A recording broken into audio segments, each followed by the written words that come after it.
Hi, I'm Rupesh Nair, Product Manager in Azure DevOps. Today I'm going to talk about Enterprise CD to Azure. Here is the agenda for today's session. First, we're going to cover what's new in Azure Pipelines. We'll talk about Enterprise Code to Cloud challenges and how Azure Pipeline can help, followed by a quick demo of some of the new features rolled out in Azure Pipelines. I'm super excited to announce the general availability of Azure Pipelines YAML CD features. We now offer a unified YAML experience to configure each of your pipelines to do CI, CD, or CI and CD together. With Azure Pipelines, you can build, test, and deploy faster to any platform and any cloud. YAML CD feature introduces several new features that are available for all organizations. I'm going to cover a few of them today.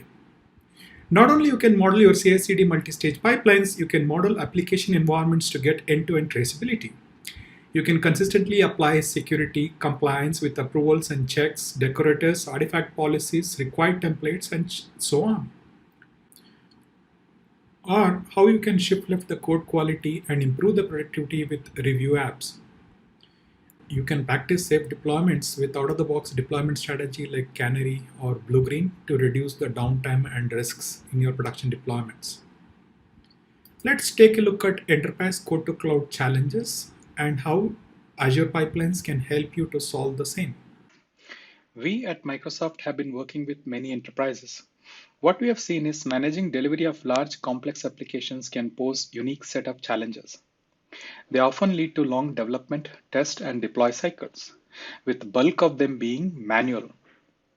And high percentage of manual steps will likely slow down your delivery pipelines and increase the chances of errors, thus preventing you from being able to scale your code to cloud initiatives.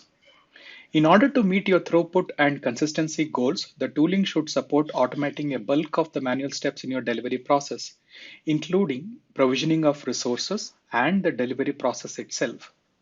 Moreover, it has to be repeatable and consistent. Azure Pipelines, along with the Azure's infrastructure as code, gives you significant advantage in this area. For instance, you can provision resources in Azure using infrastructure as code and automate deployments using YAML pipelines. The pipeline file and the infrastructure definition is versioned along with your code. Second, enterprises need to reduce the risk associated with the changes. Developers need an ability to review the changes before the code gets merged with the main line. Ops need an ability to have the change management process with their CI/CD pipelines. They need to prevent unauthorized deployments to production, need to ensure resources stay compliant with the corporate standards. Moreover, teams need to follow approved process to deliver application updates, and so on. You also need an ability to audit the changes. With Azure Pipelines, you can consistently apply security, compliance with approvals and checks, decorators, artifact policy checks, required template checks, and so on. Getting end-to-end traceability is another key challenge. As a product owner, you should be able to view what is the release that is currently deployed to the production, along with capturing rich data at every step right from planning to deployment.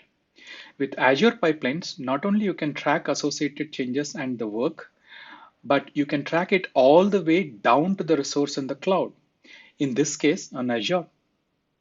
Ability to debug and diagnose issues as it occurs is another key requirement. Developers should be spending less time separating the signals from the noise and accelerate root cause analysis. First-class integration provided with Azure's monitoring solutions and built-in intuitive dashboards, access to production logs with end-to-end traceability will help you to get the insights straight away.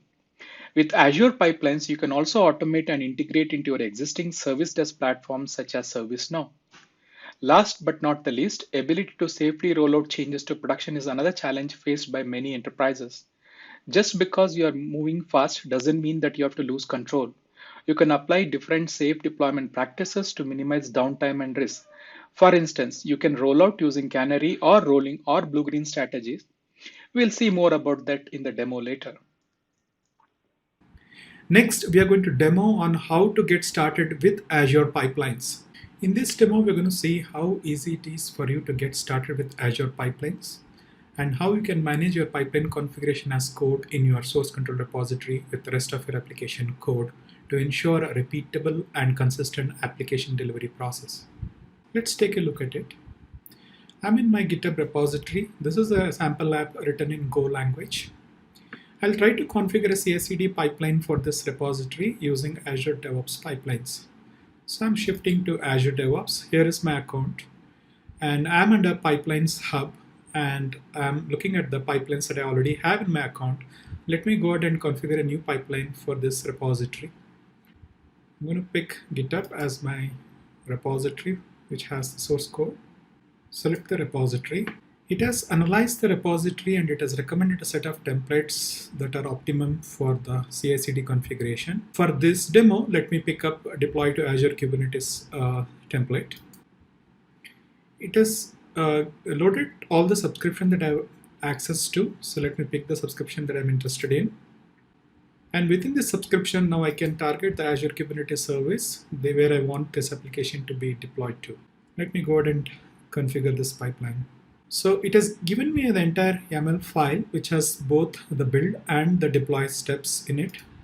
So the pipeline template, as you can see, has a Kubernetes deploy step, which basically relies on the manifest files to configure my container app. So it's very easy for me to customize this template. So I can use the assistant here, and I can search and add any custom steps that I might require.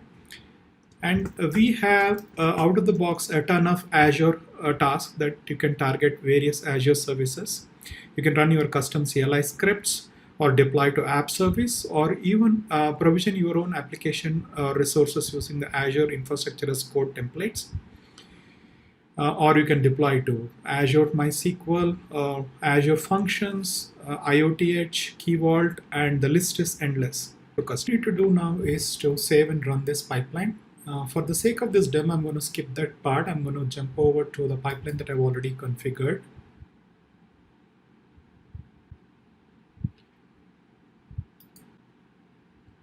And the pipeline has build and the deploy stage, as you saw in the YAML. And if you click on for each of those steps, now you can actually see the deployment logs. And finally, your application is going to be deployed to the service that you've configured. And you have the external IP where you can actually browse this app.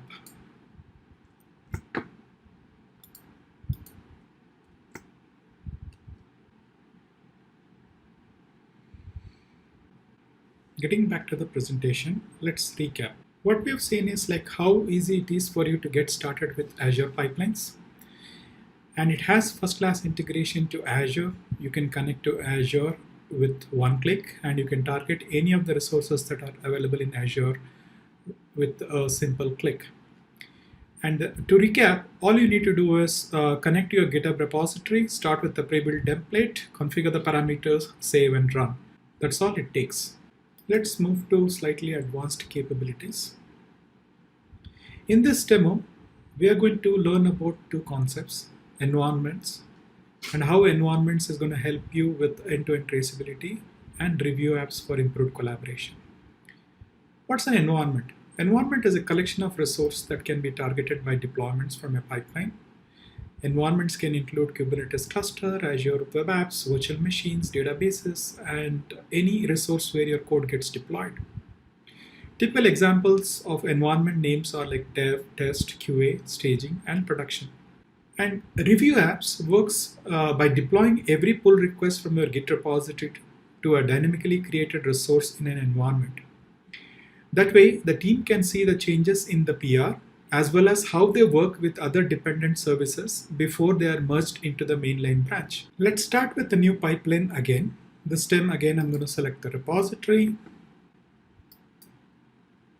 And as part of the templates that are being recommended, instead of picking the deploy to Azure Kubernetes service template, I'm going to pick the deploy Kubernetes service with review apps and Azure Dev Spaces. So let me go and configure this template. Select the subscription. Once again, the template looks familiar as in the previous demo. I've configured the inputs for cluster, and the namespace and registry. And all I need to do is, in this case, I have this option of enable review app flow for pull request. I just need to check that and configure my pipeline. So we have the pipeline completely configured. And just to recap the scenario, the developer is going to make the code change and is going to deploy. And every time a pull request is raised, we want that change to be deployed to a dynamically provisioned resource. And the link should be available for the reviewer so that they can validate the change and sign off on the pull request before the code gets merged to the master. So the workflow is configured to do just that. Within the build stage, it's building the Docker file and pushing to the container registry.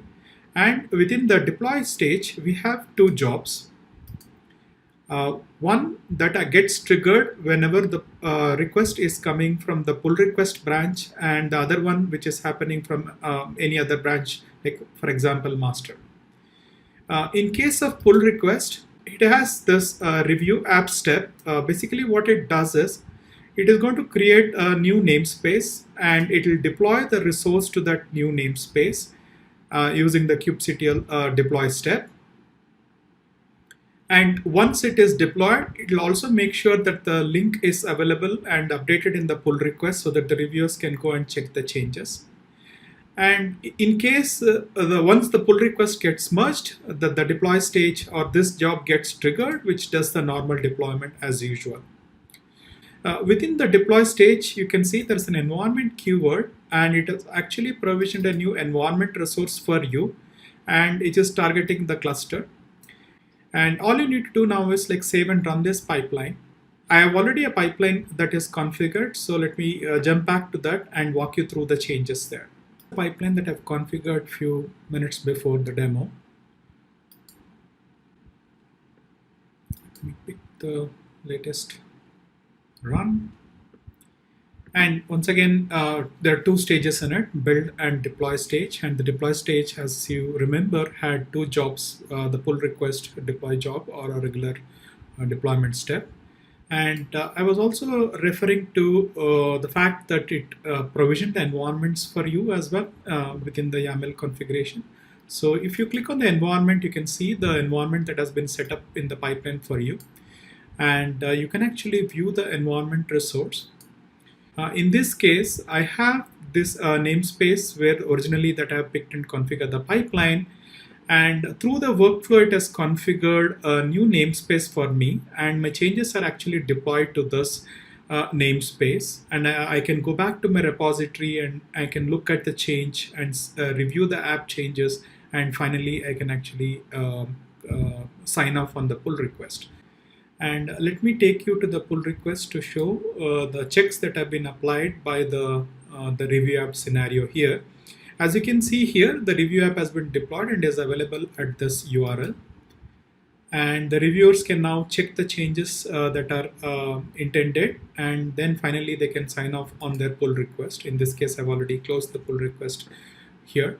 To sum up, with review apps, you are able to deploy the changes to a resource which was dynamically spun up and review the changes before you sign off on the pull request, thereby improving the collaboration between the team members and improving the productivity.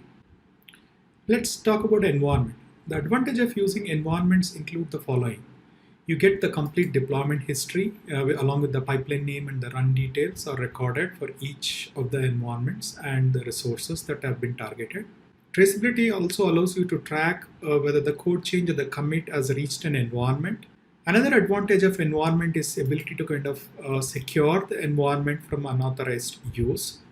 So you can either restrict the access to individual users or to a specific pipeline. Let's get back to the presentation. To recap, you're able to configure the pipeline to set up a review app scenario that improves the productivity. And you also saw that the pipeline automatically provisioned environment, which gave you an end-to-end traceability view, the state of the deployment, as well as the associated commits and work items that were linked to the deployment. Next, we are going to cover approvals and checks on resources. Pipelines rely on resources such as environments, service connections, agent pools, and library items like variable groups or secure files. Checks enable the resource owner to control whether a stage in a pipeline can consume the resource. As an owner, you can define the checks that must be met prior a stage consuming that resource can start. For example, a manual approval checks on the environment ensures that the deployment can only happen after the reviewers have signed off. Likewise, we have many other types of checks. Let's take a quick look at the demo. In the same portal review dev environment that was configured in the previous demo. And let's configure additional checks on this environment so that any deployment that goes through will have to meet the checks that I've configured. So click on approvals and checks here. And you can see the list of checks that are enabled on the resources. Let's see the complete list. You can either enable a manual approval. For example, as part of these automated checks, you can either invoke an Azure function that does some validations for you in order to decide whether the deployment can go ahead or not. Or you could check the health of the resources using Azure Monitor service. You can even enforce the templates that are being used for the deployment is the standard one that is approved for the organization. If not, the deployment cannot succeed. So let's go ahead and configure a manual check for this demo. Add the user, and you can add the instructions.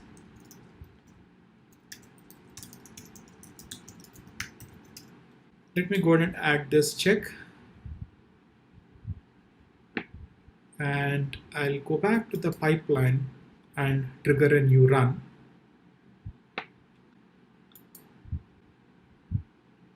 We'll see that the deployment will pause at the deploy stage when it is going to target that environment.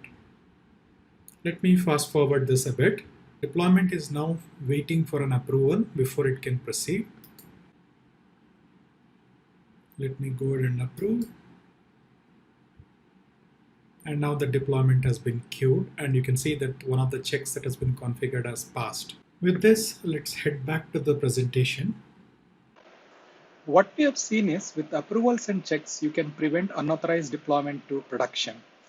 Let's move on to the next demo. In this demo, we are going to see how you can configure your pipeline to perform safe deployments. When you're deploying application updates, it's important that the technique that you use to deliver the update will allow you to deploy safely with minimum downtime and also reducing the risks. In this demo, we're going to look at how we can do a canary deployment to a Kubernetes service. And I'm going to navigate to the pipelines review canary pipeline that I've already configured. So let me go and edit this. Let me get this out of the way. In this workflow, as you can see, there are once again two stages. There is the build stage and then there is the production stage. Normally you don't deploy to production directly. Of course, for this demo, we can do that. In this production stage, as you can see, I'm using a canary deployment strategy within a deployment job. And it is actually targeting this environment, and within that it is targeting the resource called canary, which is a Kubernetes namespace. And as with any deployment strategy, you need an ability to kind of initialize your deployment setups, then deploy the update and route the traffic to it. So let me take you through this step by step. So let me collapse all of this so that you can get a better view.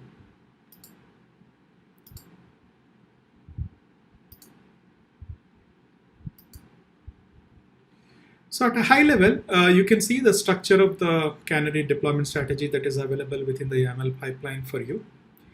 And you can define the increment, like the number of pods that has to be initially updated.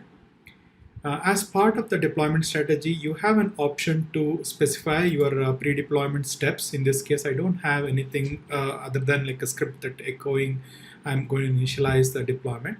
You could have steps, for example, which could install a certificate or do some additional ingress or configuration that is required for you. Within the deploy step, I'm using the Kubernetes deploy task, and it also has this additional configuration which takes the strategy input automatically from the variable, which is basically the canary deployment strategy, and also the percentage pods that needs to be deployed, and the namespace that is targeting, and the manifest files as an input. And once the deployment is done, you have an option of routing the traffic. In this case, I don't need, because Kubernetes is automatically managing that for me. And once the traffic is routed, I can perform additional checks. In this case, for example, I have kept some delay. I have configured it to 0 for the demo purpose, but you can allow the application to bake for some time. And you can now query your monitoring service. In this case, I'm using Azure Monitor for alerts that might have happened and impacted the health of the pods that are already deployed. So for the duration, you can actually check the pods, and if the health is good, you can continue the deployment. And the way it works is during the deployment, since I've specified 25% of the pods to be deployed in canary mode, it is going to spin up additional pods. In this case, the environment has 4 pods already. So let me show you the environment as well. It has 4 replicas, and each one of them having 1 pod. And when the deployment proceeds, it's going to spin up 2 additional pods, one baseline and one canary. Now you're actually watching the health against these 2 pods. And if everything is good, you continue with your deployment. Basically, it will go to ramp up to all the way to the 100%. If the deployments are not healthy, it is going to perform rollback by specifying the action as reject, in which case all the canary pods that have been deployed will be retired, and you are back to the original set of pods that you already had in the cluster. Let me go ahead and trigger.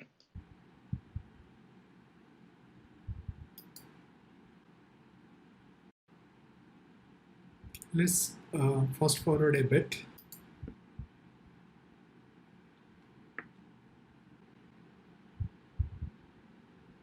Now the canary deployment strategy is going to start. So if I go back to the environment, you'll see that I had just 1 replica set with 4 pods, but the number is going to change. It's actually spinning up a new baseline in the canary pods during the deployment. So if I go back and refresh the environment here, I'll see that additional replica set for the canary and the baseline would have been created. So I have 1 baseline and 1 canary. Now we're going to compare the health between these 2, and if everything is going to good, we're going to create the fresh deployments to the 100% of it.